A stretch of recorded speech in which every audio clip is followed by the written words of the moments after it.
Hi Aquarius, this is Jav. Welcome po sa ating channel. By the way, this is your weekly Kabay Tarot reading Aquarius from July 21 to 27, 2025. Gamitin ang reading na ito bilang gabay lamang. Kung naka-resonate kayo, comment down. Kung hindi kayo naka-resonate, ibigay niyo po sa iba. Kasi general reading po ito. Kunin niyo lang po kung ano yung naka-resonate sa iyo. This is for you, Aquarius.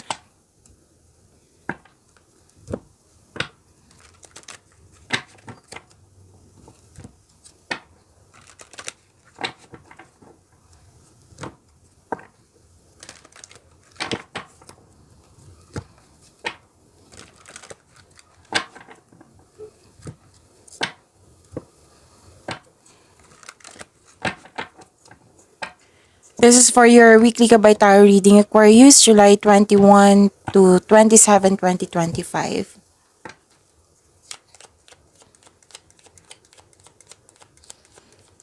Maraming salamat po sa inyong patuloy na suporta at maraming salamat din po sa mga hindi nag-skip ng ads.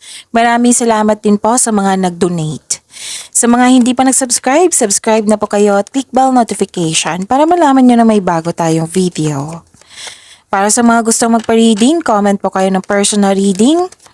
Again, comment kayo ng personal reading and check my reply sa comment section.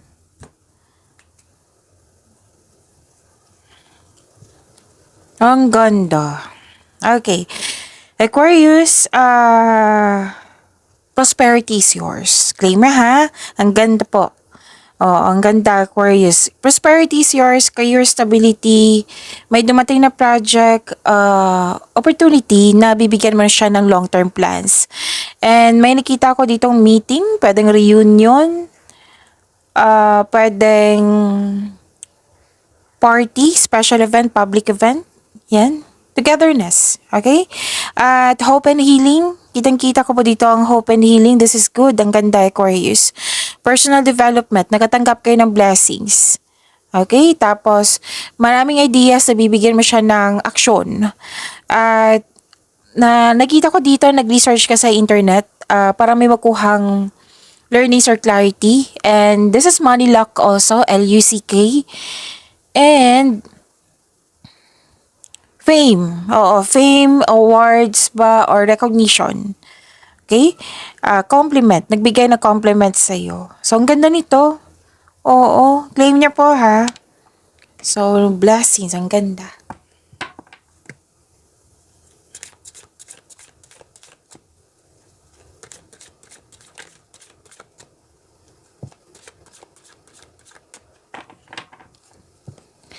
Energy po ni Aquarius ngayon July 21 to 27, 2025. Lumabas agad. Kunin ko na. Dito po si Angel of Courage. Okay. Kung may napansin kayo na repeating message, meaning to say, pinupush ng course nyo yan. Like for example, nanood kayo sa isang video reading natin at dito sa weekly Kabay Tarot reading nyo at may napansin kayo na repeating message. Yan po yung pinupush ng course nyo na kailangan yung bigyan ng atensyon, solusyon at aksyon kung maaari po. So, ano yung energy ni Aquarius?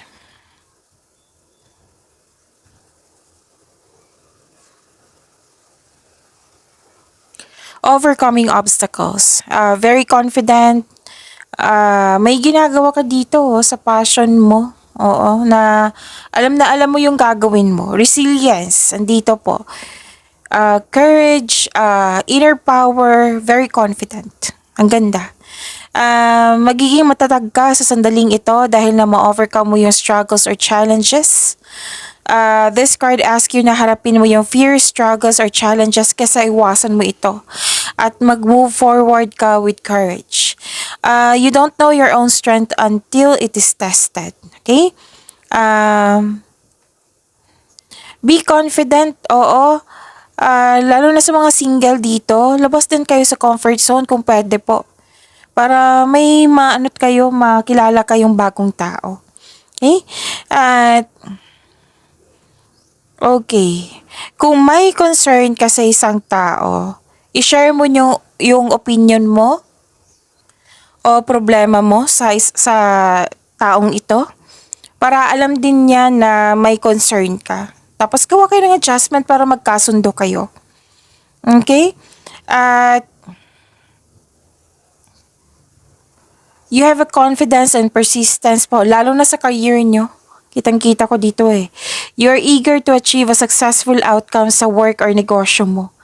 Ang advice ng card dito, don't give up, don't doubt your strength. Feel your fears and take action anyway. Basta harapin nyo po. Okay, huwag niyong iwasan, harapin nyo kung pwede po.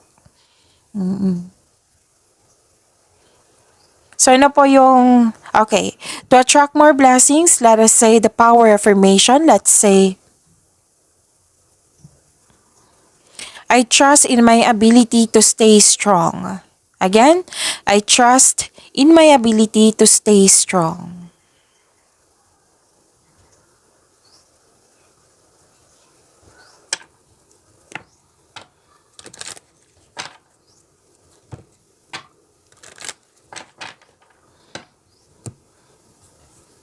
Okay, be strong, okay? Kung may naramdaman kayo, nasaktan kayo, or nalungkot kayo, you have to move forward. Oo, accept and free yourself from this kind of emotion. Be strong. Pagalingin at palayain, okay? Huwag kayong mag-alala kasi may healing naman dito eh. This is a blessing also. Healing, hope, and healing. Okay. Okay. Yun, kung may concern kasi isang tao, mag-usap kayo. At mag-usap kayo ng mahinahon at magpatawad kung pwede po.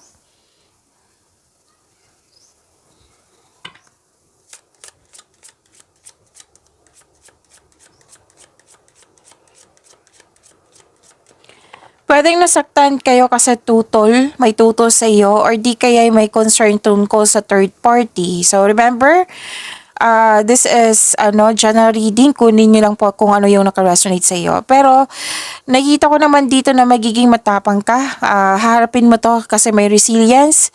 And ayun, ma-overcome mo din ito. Okay?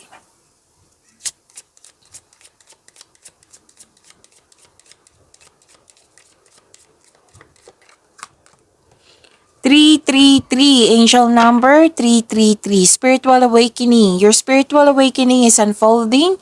Trust your inner wisdom and follow your path.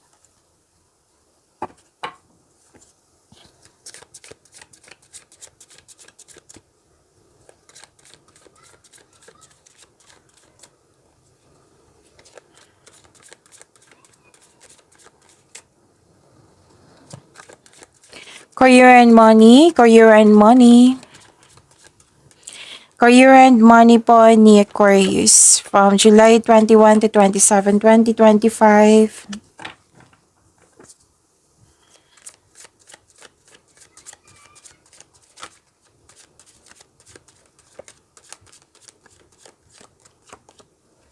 Andito po si Angel of Innocence. So, career and money niyo po ito. Move ko lang, saglit lang po.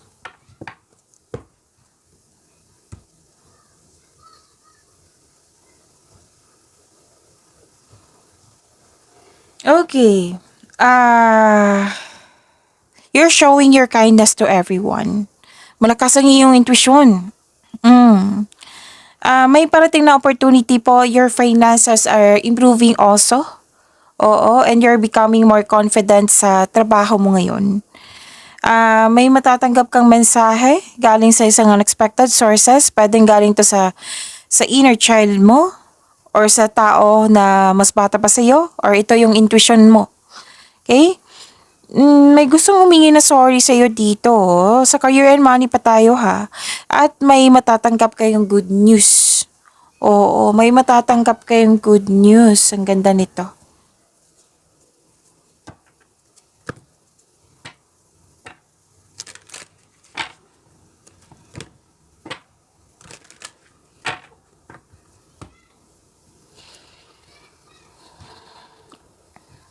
Nakita ko rin dito na may bagong simula. New beginning, freedom. This is new journey. Ang sabi ng card dito, you should take a risk and try something new. Try to step out sa comfort zone. Oo, kasi may potential eh. Sinabi ng card dito na potential na magkakaroon ng financial growth. Basta sipagan niyo po, wag niyo nang kalimutan na gumawa ng konkretong plano at habaan ng pasensya at sipagan po. Okay?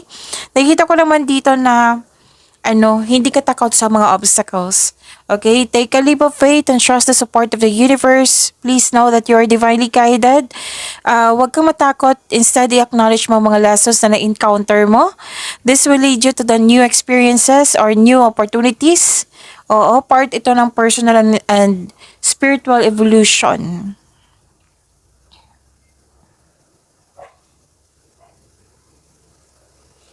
Okay, may success, new doors opening. Dalawang card na mismo nagsabi dito na may opportunity, may parating or dumating na. Nagkaroon kayo ng hesitation pa rin eh. Oo.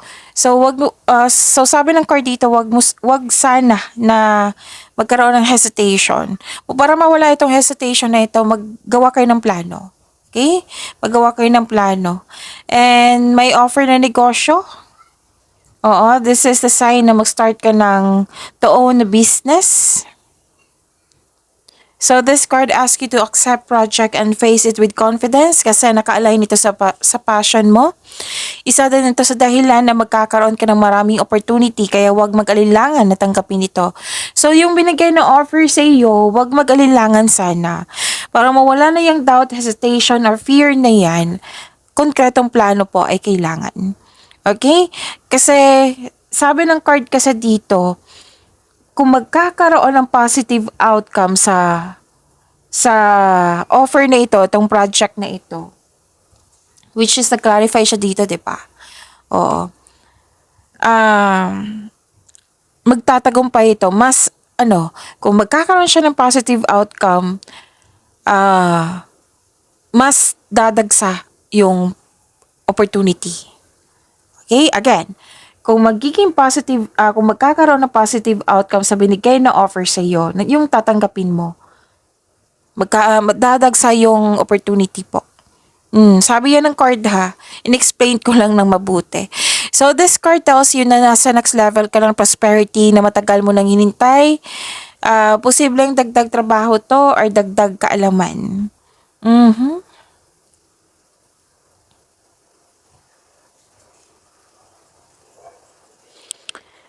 Okay.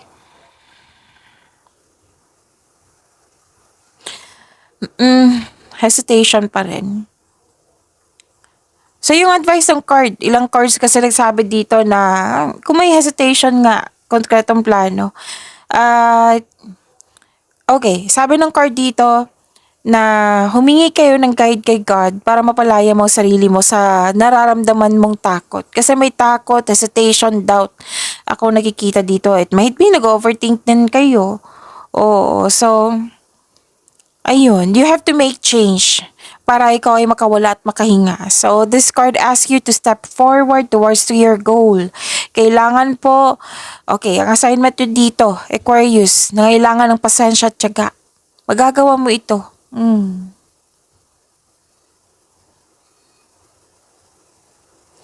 Nakita ko rin dito na nagkaroon po ng generosity. Oo, you have abundant in life. Suporta sa iyong boss, mentor, or life coach will help move your career forward. At nakikinig ka din sa iyong intuition at gumagawa ka ng wise choices. Oo, may grupo ng tao dito na very supportive talaga sa iyo.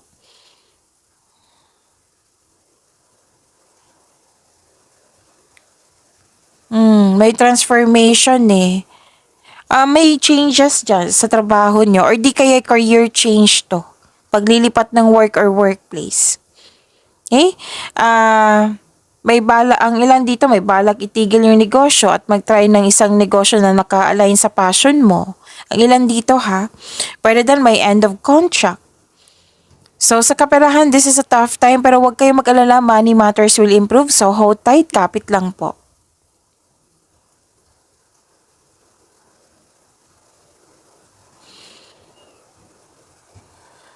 May celebration nga ako nakikita dito.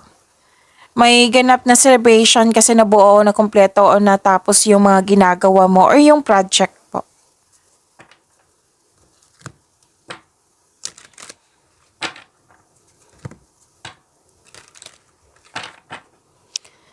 So let us say, andito po si Angel of Innocence. Let us say to attract more blessings. Let us say the power of affirmation. Let's say, I am free to find my own path and have strength for the journey ahead.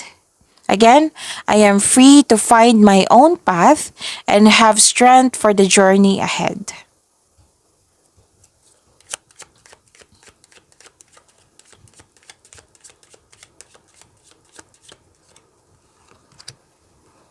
Ooh. Okay, so please be reminded, medyo sensitive to. Okay, please be reminded, Aquarius, sa mga naka-resonate lang po nito ha. Oo. Kung hindi kayo naka-resonate, then ibigay niyo po sa iba. Love affair. Beware love affairs at work rarely and well, don't lose your mind. So this is temptation. Kung committed kayo, beware. Iwas na lang po. Piliin niyo po yung peace of mind kaysa sa sakit ng ulo. And kung single ka man, siguraduhin nyo yung taong yon ay single. Kung pwede po. Pwede din rivalry ito. Kasi may nagsabi din sa akin ngayon.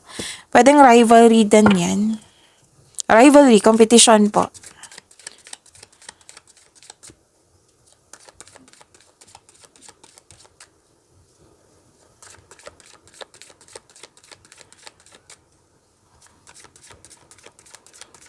Love life, self-love, partnership, and romance, Aquarius.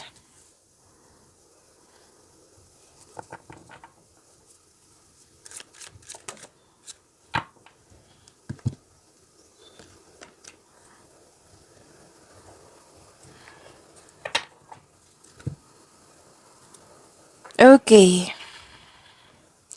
So, love life nyo, self-love, partnership, and romance. Building stability, conserving resources, at saka para sa mga, actually sa lahat to eh. Single ka man, may relasyon sa buhay mag-asawa. Nagkaroon kayo ng sense of stability. Yung maghanda kayo, oo, nagpasya kayong maghanda na like for example, mag-hard work kayo, mag-abroad kayo para makaipon kayo na pangbili ng bahay at lupa. Or di kaya mag-ipon kayo to buy engagement ring or magbayad kayo ng property or para mag-start ng family. Yan. May nakita kong ganyan. So, kayong lahat may nagkaroon ng sense of stability, paghahanda. Okay? And you're saving money for your future or specific goal. Kaya sobrang ingat mo sa kaperahan mo. Posible din ha na may regalo, alok, or pamanang parating. Oo. And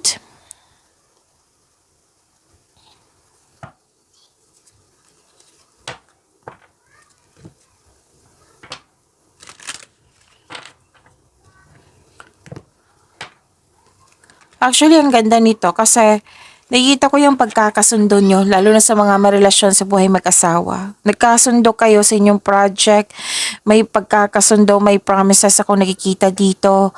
Mahal na mahal nyo ang isa't isa at very supportive kayo sa mga ginagawa o plano nyo sa buhay. Sa mga single po, this is, ang sinabi dito, mga destiny eh. O, isang malaking good news to sa inyo kasi darating na or parating na. Parating na or dumating na yung nakatadhana sa iyo.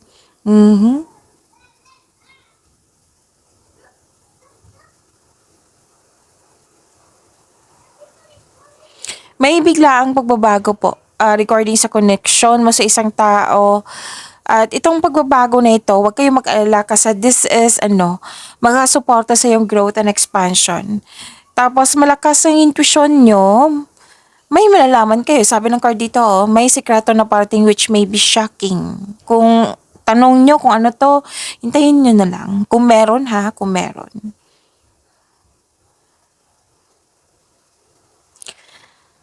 Okay, so excited kayo dito, kayong lahat, excited kayo kasi may date, group date, or may event invitation, may travel din ako nakikita dito.